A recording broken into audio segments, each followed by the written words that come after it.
सोचो अगर आप एक फ्लैट में रहने के लिए गए हो और फ्लैट के यहाँ एक रेलवे ट्रैक है, पर वो जो रेलवे ट्रैक है वहाँ से ट्रेन कभी नहीं जाती, वो तो कब से वो बंद हो चुका है। पर तभी भी अचानक रात के 11 बजे आपको नींद से उठना पड़ता है और आपको ट्रेन की आवाज़ सुनाई देती है, पर आपको ट्रेन दिखाई नहीं देती, तभी भी ट्रेन की आवाज़ आती ही रहती है आपको। इसका क्या मतलब हो सकता है? आप क्या करोगे उस स्थिति में? तो ये कहानी शुरू होती है नूपुर नाम की एक लड़की से। नूपुर नाम की लड़की दिल्ली में नहीं आई थी, उसे एक रूम चाहिए था। तो वो उसे एक रूम मिल जाता है फ्लैट में, और वो उसे ना एक पड़ोसन मिलती है। वो पड़ोसन मिलती है कि जो तुम्हें रूम मिली है वो बहुत अच्छी है, कोई नहीं, तुम्हारी खिड़की के जो रेलवे ट्रैक दिख रही है ना, दरअसल वहाँ से ट्रेन नहीं गुजरती, तो तुम्हें इतना शोर नहीं आएगा, ट्रेन का डरो मत। दरअसल वहाँ से ट्रेन है ना 5 साल पहले ही बंद हो चुकी है, इसलिए कौन सी भी ट्रेन वहाँ से नहीं आ सकती, तो तुम्हें इतनी चिंता करने की ज़रूरत नहीं है, तुम्हें कौन सी भी परेशानी नहीं होगी। तो नुपुर को बहुत अच्छा लगा सुन के, चलो मुझे अच्छे से नींद तो आ जाएगी, ये ट्रेन की आवाज़ तो मुझे सताएगी तो नहीं। पर उसे ये नहीं पता नुपुर को कि उसके साथ क्या होने वाला है। नुपुर रात को जल्दी से 10 बजे सो जाती है तो उसे ना रात को है ना ट्रेन की आवाज़ आने लगती है, ट्रेन का हॉर्न एकदम ज़ोर से बजने लगता है। उसकी एकदम आँख खुल गई, और उसने सोचा, अरे ट्रेन तो यहाँ से नहीं जाती है ना, कहा गया है कि यहाँ से कौन सी भी ट्रेन नहीं जाती, फिर भी मुझे हॉर्न क्यों सुनाई दिया। तो उसने इतना ध्यान नहीं दिया, फिर से वो सो गई। 5 मिनट हुए, फिर से ट्रेन की हॉर्न आवाज़ आने लग गई, और इस बार ट्रेन की आवाज़ इतनी बड़ी हुई थी, और ट्रेन एकदम कैसे फास्ट से एकदम जाती है ना, छत से एकदम बड़ी आवाज़ आती है, एकदम हवा आती है ज़ोर से, वैसा ही हुआ उसके साथ। उसे उठना ही पड़ा नुपुर को। नुपुर उठी और खिड़की का पर्दा डरते हुए उसने खिड़की का पर्दा साइड में किया, देखा तो क्या, पूरा सुनसान था, पूरा सन्नाटा था, कुछ नहीं था उधर। तो वो ऐसा सोचने लग गई, अरे ऐसे कैसे हो सकता है, मैंने अभी ट्रेन की आवाज़ सुनी थी, और ट्रेन की आवाज़ की वजह से तो मुझे एकदम जाग गई थी। तो उसने सोचा, एक काम करती हूँ, इधर है ना रिकॉर्डिंग करती हूँ। तो आधी रात को उसने फ़ोन का रिकॉर्डिंग चालू किया, और वो ऐसे ही सो गई। सुबह उठी और उसने अपना फ़ोन चेक किया, देखती हूँ कि क्या होता है, क्या रिकॉर्डिंग में क्या आया होगा। रिकॉर्डिंग में कुछ नहीं आया, रिकॉर्डिंग बराबर नॉर्मल थी, कुछ नहीं था, वहाँ सन्नाटा था, पर आवाज़ तो आ रही थी ट्रेन की बहुत बड़ी हॉर्न की आवाज़ आ रही थी, ट्रेन की ज़ोर से चलने की ज़ोर एकदम स्पीड से जाने की आवाज़ आ रही थी, पर उसे ट्रेन तो दिखाई नहीं दे रही थी। तो ये बहुत ही शॉकिंग था, उसे एकदम शॉक हुआ, अरे ऐसे कैसे हो सकता है। फिर उसी आवाज़ में उसे ना एक छोटी बच्ची की भी आवाज़ आने लगी कि मुझे बचाओ, मेरी मदद करो, दीदी मेरी मदद करो ना। ये सुन के वो और एकदम शॉक हो गई, बच्ची, यहाँ तो इस वीडियो में कहीं मुझे बच्ची दिखाई नहीं दे रही, ना ट्रेन ना कुछ, फिर एकदम सुनसान दिखाई दे रहा है, तो फिर यहाँ इतनी सारी आवाज़ें कहाँ से आ रही है। उसने ना अपने पड़ोस को जाके ये सारी बात सच बताई, उसके साथ क्या हुआ रात में, और उसने वो वीडियो दिखाई। वीडियो देख के तो वो पड़ोस वाली आंटी भी बहुत शॉक हो गई। तो वो पड़ोस वाली बोली, अरे ऐसे कैसे हो सकता है, ट्रेन है भी नहीं, तभी भी तुम्हें आवाज़ क्यों सुनाई दे रही है। और वो जो बच्ची की आवाज़ भी उसे सुनाई दी। तो वो बच्चे की आवाज़ जैसे ही सुनते ही वो आंटी का चेहरा एकदम पीला पड़ गया।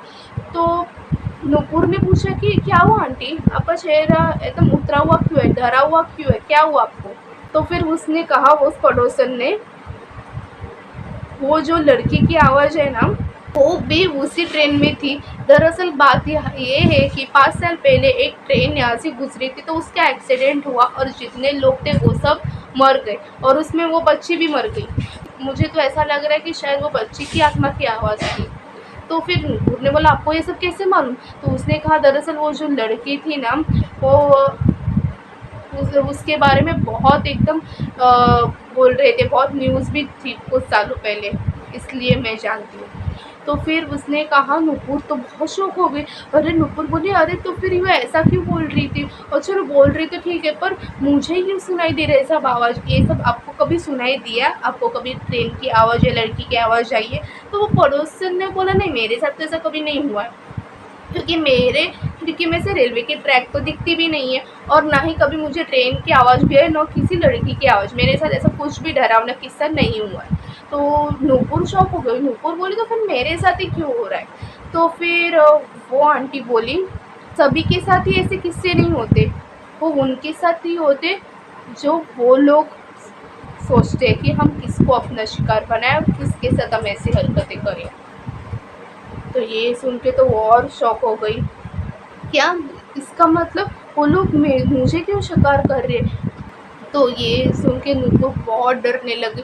नूपुर को कुछ समझ में नहीं आ रहा है, अरे आज की रात में कैसे बिताऊँ?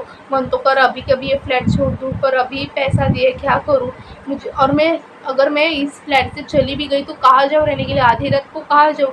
ये सब डरावने किस्से सभी मुझे तो अब रात के अंधेरे में रहने में भी अब डर लगने लग गए। बाहर कहाँ जाऊँ, क्या करूँ? उसको तो कुछ सूझ भी नहीं रहता बेचारी को कि क्या करे वो। नूपुर ने सोचा जाने दो, आज कैसे करके आज एक रात को बितानी होगी और कल मैं कुछ करती हूँ, आज तो नहीं हो सकता, अब शाम होने को आई है। तो वो पड़ोसन बोली कोई बात नहीं, तुम हमारे यहाँ सो जाओ ना, मेरे घर में आ जाके सो जाओ। उन्होंने आंटी ने अपना अच्छापन दिखाया, पर नूपुर बोले नहीं रहने दो, मैं एक दिन के लिए मैं एडजस्ट कर दूंगी और कैसे करके सुबह निकल ही जाऊंगी। चाहे कुछ भी हो जाए, किसकी भी कौन सी भी आवाज़ आ जाए, मैं नहीं उठने वाली। तो फिर रात होती है, रात के 10 बज जाते। नूपुर सो जाती है, पूरा बेडशीट अपने मुंह पे या लेती है और पूरा सो जाती है। उसने सोचा चाहे कुछ भी हो जाए मैं नहीं उठूँगी, चाहे कौन सी भी आवाज़ आए मैं नहीं उठने वाली। तो फिर वो ऐसे सो रही थी, इस बार ट्रेन की हॉर्न की आवाज़ सुनाई नहीं दी, तो उसे अच्छा लगा चलो जाने दो। तो कुछ देर बाद उसके ना दरवाजे पे दस्तक हुई। वो एकदम डर गई थोड़ी-सी कि कौन हो सकता है इतनी रात को? मेरे घर पे तो कोई आता भी नहीं और पड़ोस वाली आंटी क्यों इतनी रात को आएगी? वो भी तो सोई गई होगी, वो भी जल्दी सोते हैं। तो फिर तभी भी दरवाज़ा नॉक हो ही रहा था, उसने सोचा जाके देख ही लेती हूँ। तो फिर वो नज़दीक गई, उसने पीप होल से देखा तो कोई नहीं था, पर दरवाजे की दस्तक की आवाज़ तो आ रही थी। वो बहुत डर गई, वो जल्दी से दूर हो गई। फिर से वो बेडशीट लिया और वो सोने लगे। उसने सोचा मैं चाहे जो भी हो जाए मैं दरवाज़ा नहीं खोलूँगी। दरवाज़ा का जो दस्तक था वो और तेज़ी से बढ़ने लग गया, और वो कैसे करके उसने भगवान का नाम लिया, वो कैसे करके उसने वो दरवाज़ा खोला ही नहीं और भगवान का नाम लेती रही और वो अचानक से वो दरवाज़ा का आवाज़ आना ही बंद हो गया। और अगली सुबह वो उठी और कैसे करके पुलिस स्टेशन में गई और सारी बात बताई, ऐसा-ऐसा हो रहा है। वहाँ तो फिर पुलिस आए, बहुत तहकीकात की, पर कुछ पता ही नहीं चला कि ऐसा उसके साथ क्यों हो रहा था। पर ये सच बात है कि कौन सी भी ट्रेन जा ही नहीं रही थी। उनको लगने लगा कि उसका वहम है वगैरह, उसका दिमाग का ही खेल है, पर नहीं, उसके साथ जो हो रहा था वो तो सच ही था।